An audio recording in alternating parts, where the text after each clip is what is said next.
nosso pequeno ponto de pregação completa ou está prestes a completar o 8º mês de existência. E, poxa vida, começamos em janeiro e já estamos em agosto. São só 8 meses de vida da IBR Pinheiros. E devo admitir que a IBR de Pinheiros já tem um lugarzinho aqui reservado no meu coração. Uma igreja nascente, uma igreja embrionária. Mesmo assim, eu não vejo a hora de chegar o domingo para estar aqui com vocês e poder compartilhar a palavra de Deus, de louvar junto. A semana ela corre, ela anda rápido, né? E que bom que isso acontece, porque no final de semana a gente pode se reunir aqui, enfim. Quando algum de vocês não estão aqui, eu fico pensando, poxa vida, espero que eu encontre à noite, no caso do Leandro lá, a irmã Flora, que saudade da irmã Flora, ela precisa vir aqui logo, a gente fica com saudade. Mas eu estou dizendo tudo isso, meus irmãos, porque realmente eu fico me colocando no lugar de Paulo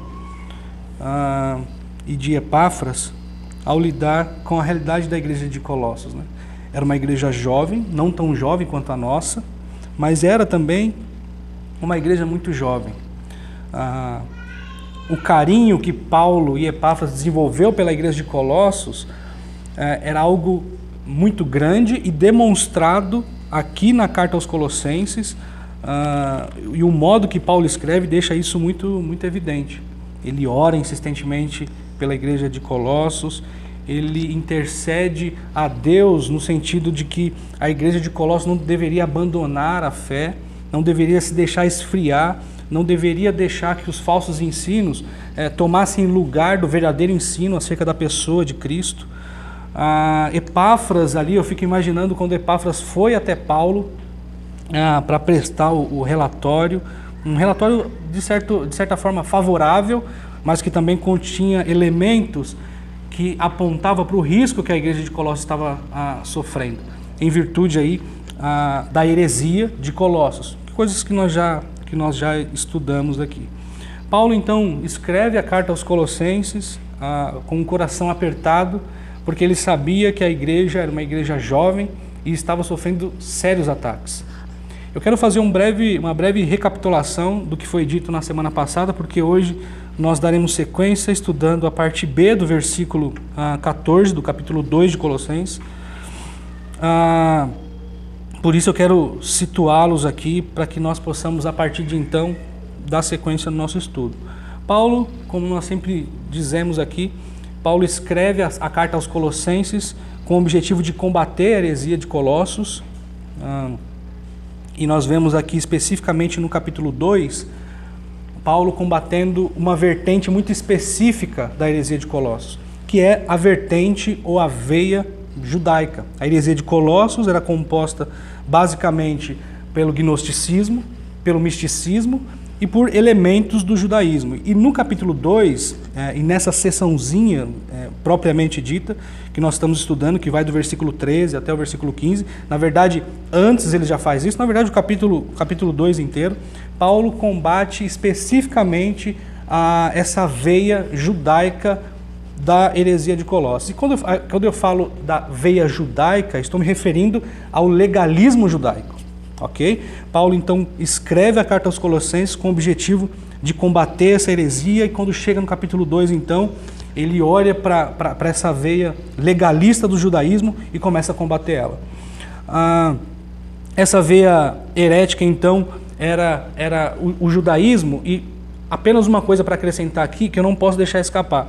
Quando nós falamos do legalismo judaico, nós estamos falando daquela perspectiva onde é atribuído à salvação elementos práticos, ou seja, para que eu receba a redenção, para que eu receba o favor de Deus, era necessário que eu observasse algumas regras.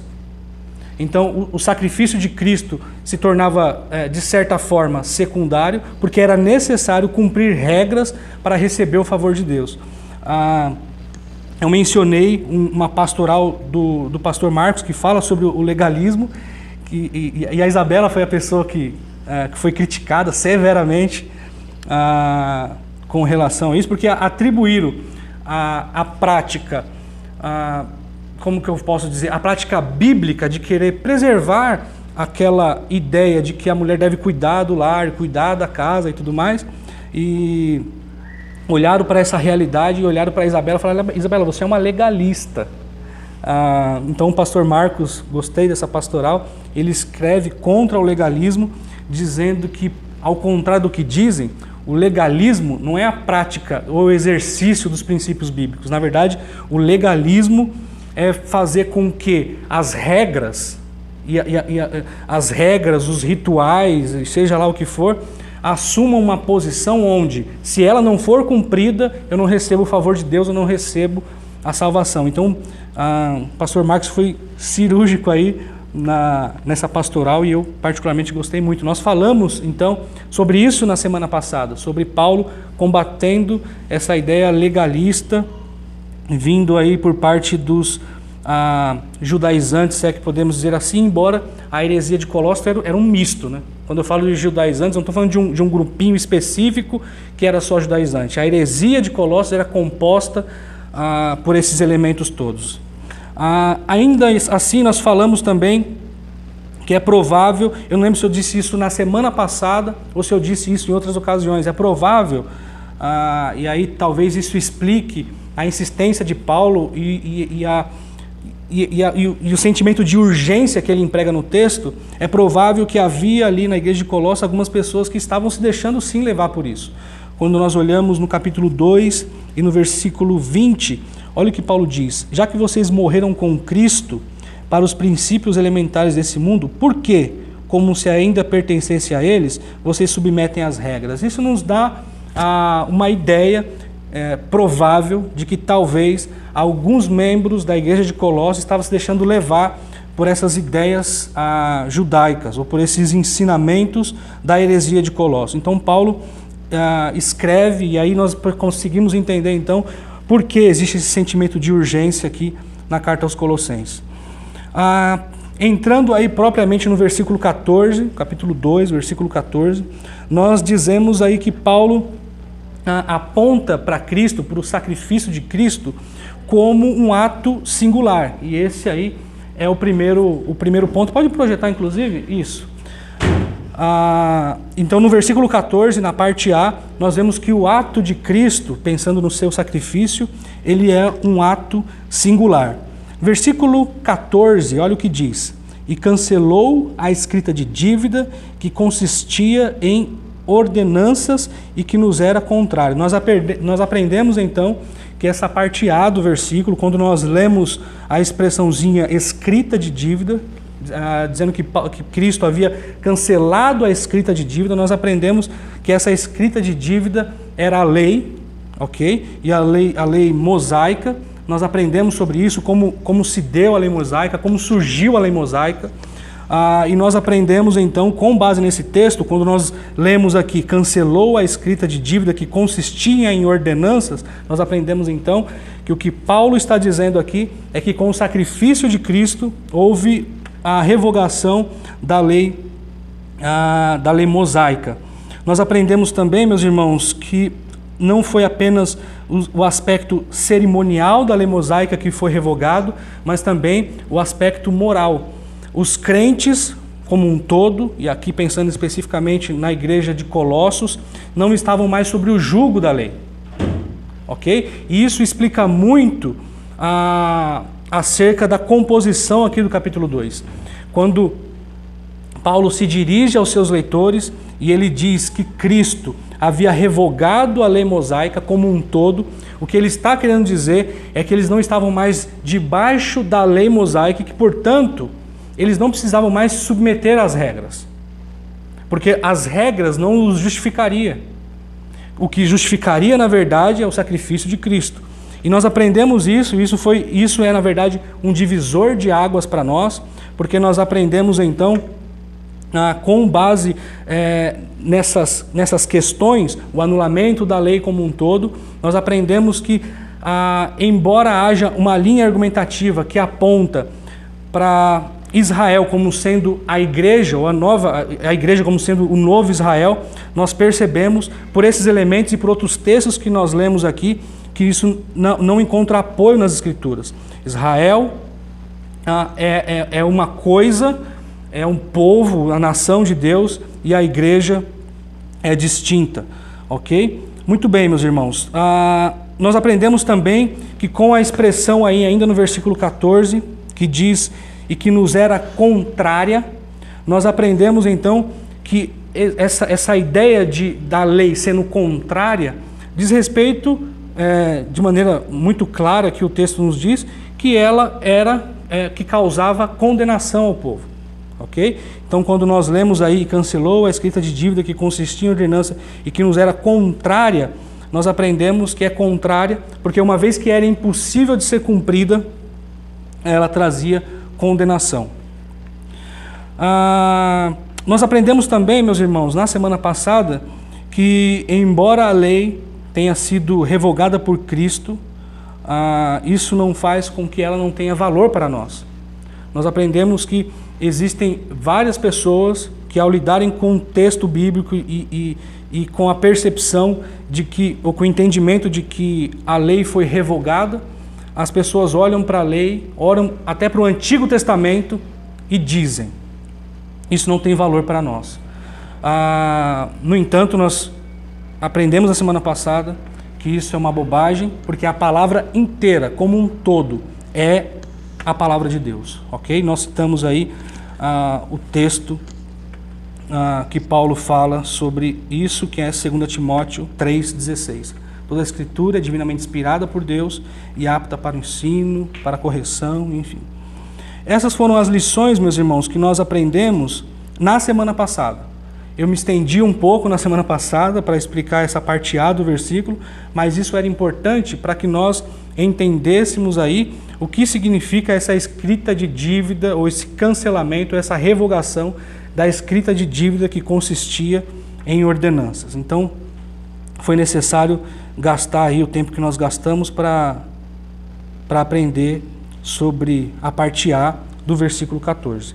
Eu vou ler aqui, meus irmãos, o versículo 13 até o versículo 15 do capítulo 2 de Colossenses, como eu tenho feito aí ao longo desse mês e ao longo de todas as minhas exposições, para que a gente tenha uma ideia geral do que diz esse parágrafo, e aí nós daremos sequência, e aí dessa vez na parte B do versículo 14, tá bom?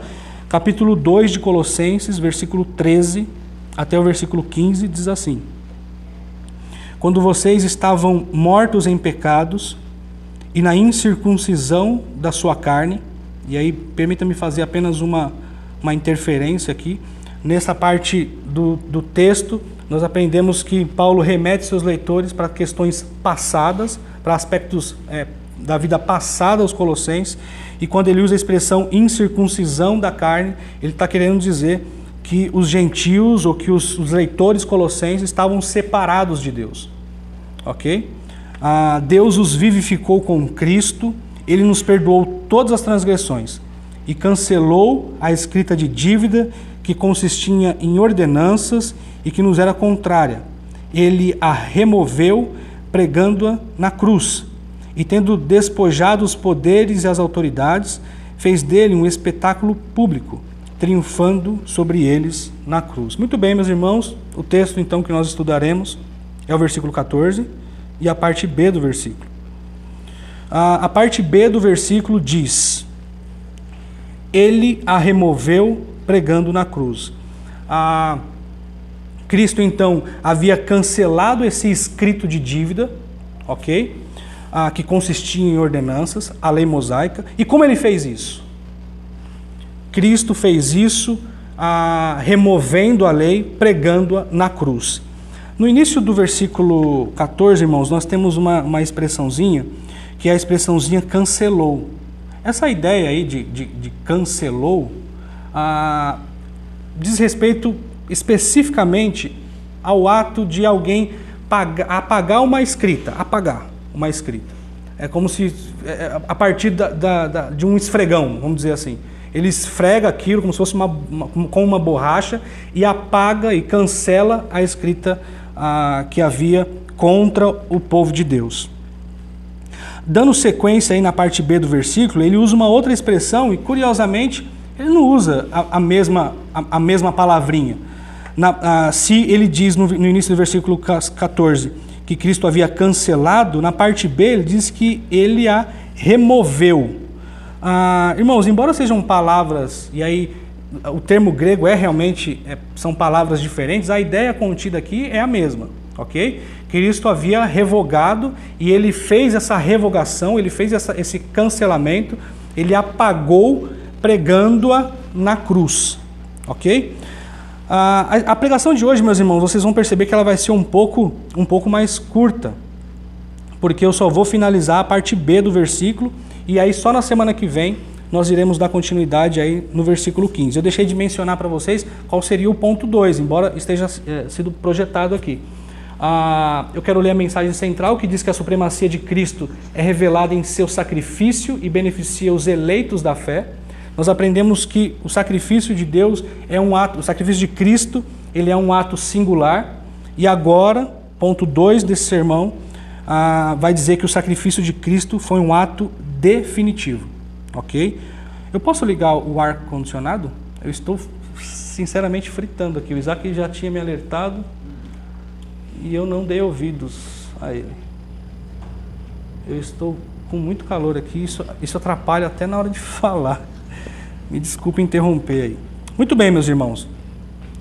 O sacrifício de Cristo, então, é um ato definitivo. Nós estamos agora estudando aí essas duas expressões. Ele a removeu, que nós aprendemos agora, então, que a ideia aqui corrobora com a ideia contida na expressão cancelou no início do versículo, ok? Que diz respeito realmente a essa revogação que houve da lei mosaica, ok? Ele continua o texto, Paulo continua o texto dizendo o seguinte: ele a removeu pregando-a na cruz. É muito provável, meus irmãos, que aqui Paulo esteja se referindo à acusação que era pendurada sobre a cabeça daquele que seria crucificado, dos condenados que seriam crucificados, ok? A crucificação era uma prática que existia, e quando a pessoa era fixada na cruz, era colocado sobre a cabeça dela a lista de acusação. Abram a Bíblia de vocês aí, por favor, em Mateus, capítulo 27.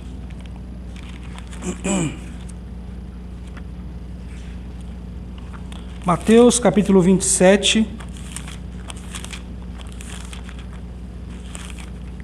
versículo 37. Veja o que diz.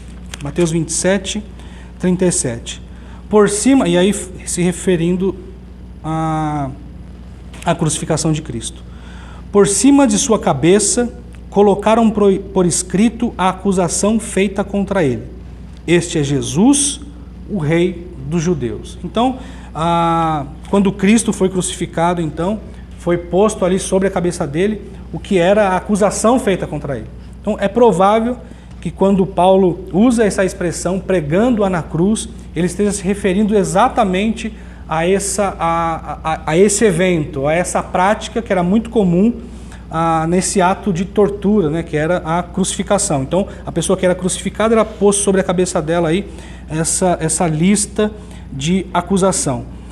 Eu não sei se podemos afirmar, meus irmãos,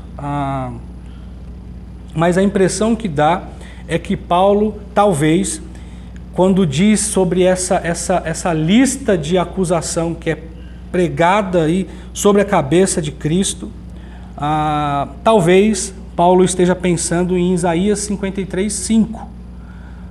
Mas isso é apenas uma probabilidade, nós não temos condições de afirmar isso. Mesmo assim, é um texto bastante interessante que nós devemos ler. Isaías, capítulo 53, versículo 5. Olha o que diz, Isaías 53, versículo 5. Mas ele foi traspassado por nossas transgressões, foi esmagado por causa de nossas iniquidades. O castigo que nos trouxe a paz estava sobre ele, e pelas suas feridas foram curados. É provável aí que Paulo esteja pensando nesse texto, porque quando ele diz no versículo 14 que ele cancelou, ok, e que ele removeu a escrita de dívida pregando-a na cruz, nesse ato de Cristo, Cristo havia então assumido a culpa, ok? Havia assumido a culpa dos seus eleitos. Então é muito provável, irmãos, embora não possamos afirmar categoricamente, que Paulo esteja pensando aí em Isaías 53, versículo 5. Muito bem, meus irmãos. O sacrifício de Cristo, ele é um ato singular, aliás, um ato definitivo, porque a partir desse sacrifício de Cristo e a partir desse anulamento da escrita de dívida, as pessoas não tinham mais que sacrificar. As pessoas não tinham mais que fazer essa observação, não deviam mais observar esse aspecto aí da lei, que era fazer sacrifícios e tudo mais. Por quê? Porque o ato de Cristo foi algo definitivo. Eu não estou dizendo aqui que quando eles praticavam essas ofertas que nós vemos aí, sobretudo no Antigo Testamento, que aquilo servia para promover a salvação na vida deles, mas apontava para Cristo, ok? Cristo então morre na cruz do Calvário de modo definitivo, promovendo ou trazendo salvação para os seus eleitos. Irmãos, isso é muito importante nós aprendermos, para que nós não tenhamos a ideia de que uma vez que Cristo morre e eu cometo eventualmente algum pecado, eu posso perder minha salvação. Quando nós dizemos aqui que o ato de Cristo, que o sacrifício de Cristo foi um ato definitivo, eu estou dizendo que aos eleitos de Deus não é possível a perda da salvação. E nós sabemos que isso é algo muito terrível e que persegue ferozmente, ou que fere ferozmente muitas pessoas, muitos evangélicos da nossa geração. Talvez não da nossa geração, mas ao longo dos séculos. Abram a Bíblia de vocês, meus irmãos, por favor, em Hebreus, capítulo 10. Eu quero ler um texto com vocês. Ele é um texto um pouco longo, mas é necessário que nós leiamos. Hebreus, capítulo 10, a partir do versículo 10. Vejam o que diz Hebreus 10, a partir do versículo 10. Pelo cumprimento dessa vontade, fomos santificados por meio do sacrifício de Cristo Jesus, oferecido de uma vez por todos. Notem, meus irmãos, oferecido uma vez por todas. Comecem a perceber, à medida que eu vou lendo aqui, e eu quero sinalizar a vocês, esse aspecto definitivo do sacrifício de Cristo. Então, o primeiro aspecto nós vemos aí, oferecido de uma vez por todas. Dia após dia, todo sacerdote apresentava-se e exercia os seus deveres religiosos. Repetidamente, oferece os mesmos sacrifícios que nunca podem remover os pecados. Ok?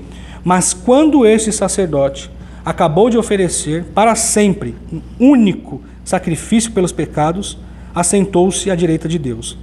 Daí em diante, ele está esperando até que seus inimigos sejam colocados como estrados de seus pés.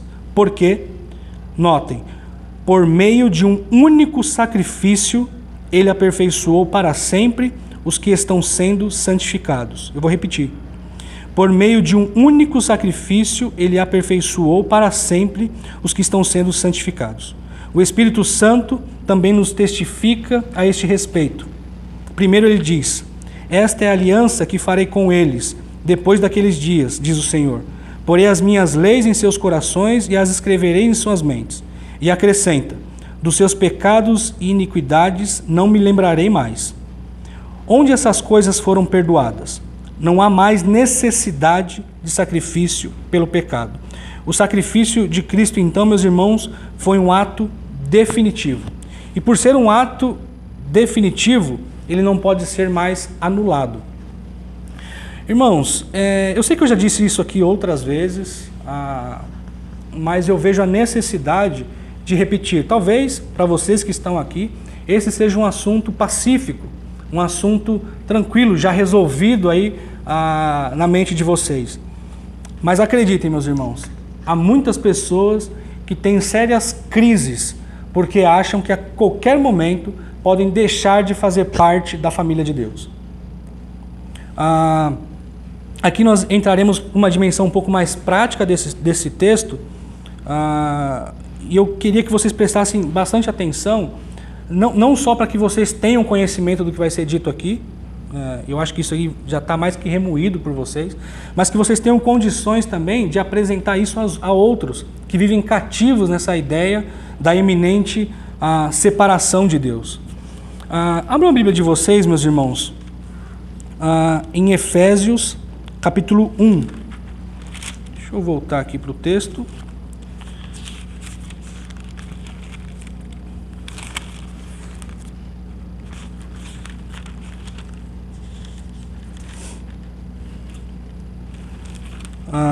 Efésios, capítulo 1. Essas pessoas que vivem perseguidas com essa ideia, muitas vezes elas questionam: como eu posso ter certeza de que eu não vou perder a minha salvação? Como eu posso ter certeza de que uma vez que eu crio no Senhor Jesus, recebi em minha vida, mas eventualmente cometi um erro, cometi um pecado, quem me garante que isso não vai me separar de Deus? Em Efésios capítulo 1, versículo 13 e 14, nós temos a resposta para isso. Olha o que diz: quando vocês ouviram e creram na palavra da verdade, o evangelho que os salvou, vocês foram selados em Cristo com o Espírito Santo da promessa, que é a garantia da nossa herança até a redenção daqueles que pertencem a Deus, para o louvor da sua glória. Irmãos, o Espírito Santo da promessa, olhando aí para o texto, o Espírito Santo da promessa, que é a garantia da nossa herança. Nós não perderemos a salvação se somos crentes no Senhor Jesus.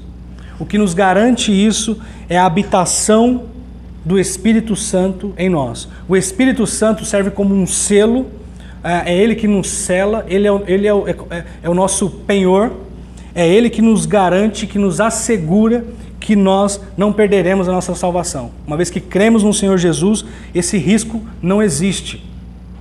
As pessoas pensam nisso, pensam no sacrifício de Cristo, eu não sei como que. Às vezes olham para o sacrifício de Cristo e ainda que não declarem isso explicitamente, eles estão dizendo: o sacrifício de Cristo não é suficiente. O sacrifício de Cristo não é definitivo. Porque veja só, eu pequei e agora eu estou destituído, agora eu estou separado, agora Deus não me aceita mais como filho. Isso não é uma verdade, meus irmãos. Uma vez que nós cremos no Senhor Jesus, nós somos inseridos nessa família, como eu posso dizer, nessa família mística aí de Deus, e fazemos parte então dessa grande família. Somos agora redimidos, somos agora santificados. Somos santos porque Ele se fez santo, porque Ele é santo e nos inseriu em sua família. As pessoas falam, irmãos, do selo do Espírito Santo, muitas vezes, como uma experiência, como uma segunda experiência. Olham para o Espírito Santo como uma coisa, como um poder, como uma força ativa, que faz com que eles cometam uma série de exageros, faz com que cometam uma série de bizarrices. No entanto, meus irmãos, ser habitado pelo Espírito Santo, ou ser selado pelo Espírito Santo, não diz respeito a essas coisas. As pessoas dizem que uma vez que você crê no Espírito Santo, você deve buscar uma segunda experiência, que seria o falar em línguas, por exemplo. Mas isso não é uma verdade. O batismo do Espírito Santo não é evidenciado por bizarrices. O batismo do Espírito Santo não é evidenciado pelo falar em línguas. O batismo do Espírito Santo é evidenciado, isso sim, por uma vida digna do Senhor. Nós devemos nos aprofundar na palavra de Deus, nós devemos estudar a verdade, as verdades contidas neste livro aqui, porque nela, meus irmãos, nós teremos as nossas cadeias abertas. Não viveremos mais sobre o jugo do legalismo, não do legalismo judaico, que é o que Paulo combate, mas viveremos livre do legalismo evangélico. As pessoas querem nos sobrecarregar, querem impor sobre o povo de Deus regras querem fazer com que nós observemos regras, regulamentos, tudo isso para submeter o povo de Deus a um jugo que não existe mais. Nós fomos libertos pelo sacrifício de Cristo Jesus. Ele cancelou essa escrita de dívida. Nós não devemos mais nos sujeitar. Qual a palavra? Sujeitar. Muito obrigado. Essa vida, eu fiquei muito tempo na Inglaterra e eu tenho essa dificuldade. Não devemos mais nos sujeitar a essa vida de observância de regras, essa vida de observâncias de coisinhas aqui e aquilo ali. Nós devemos sim, meus irmãos, combater e alertar as pessoas que são queridas, as pessoas que estão próximas de nós, sobre essa verdade. Cristo pagou o preço. Você é salvo em Cristo Jesus uma vez que você crê na verdade do Evangelho. E essa verdade deve permear, deve confortar e deve libertar aqueles que acham, aqueles que imaginam que o sacrifício de Cristo não é suficiente, que o sacrifício de Cristo não é definitivo. O sacrifício de Cristo é sim definitivo e nos libertou, meus irmãos. O sacrifício de Cristo nos libertou. Esse então é o versículo 14. Eu disse para vocês que a exposição seria um pouco mais rápida hoje. Na verdade, esse tempo é o tempo ideal, né, Isaac? Na verdade, não é que a gente foi mais rápido, esse é o tempo ideal. As outras vezes que nós fomos muito avançados. Mas esse então é o versículo 14. Mensagem central está aí. A supremacia de Cristo é revelada em seu sacrifício e beneficia os eleitos por meio da fé. O sacrifício de Cristo é um ato singular. O sacrifício de Cristo é um ato definitivo. Isso é libertador para nós, irmãos. Tendo isso em vista, prossigamos então rumo ao nosso alvo, que é Cristo em nós. O conhecimento de Cristo que nos liberta e que nos faz ter uma vida digna dele. Irmãos, eu espero sinceramente que essa palavra edifique o coração de vocês. Peço desculpa, hoje eu estou meio... depois que nós saímos do encontro de casais ontem, eu não sei, eu estou ficando velho, né? E aí eu estava... eu não sei, me deu algo aí, eu não sei se é gripe, eu não sei o que está acontecendo, mas eu dormi muito mal essa noite. Por isso que eu estou meio amuado hoje aqui. Quem tem ouvidos ouça, né?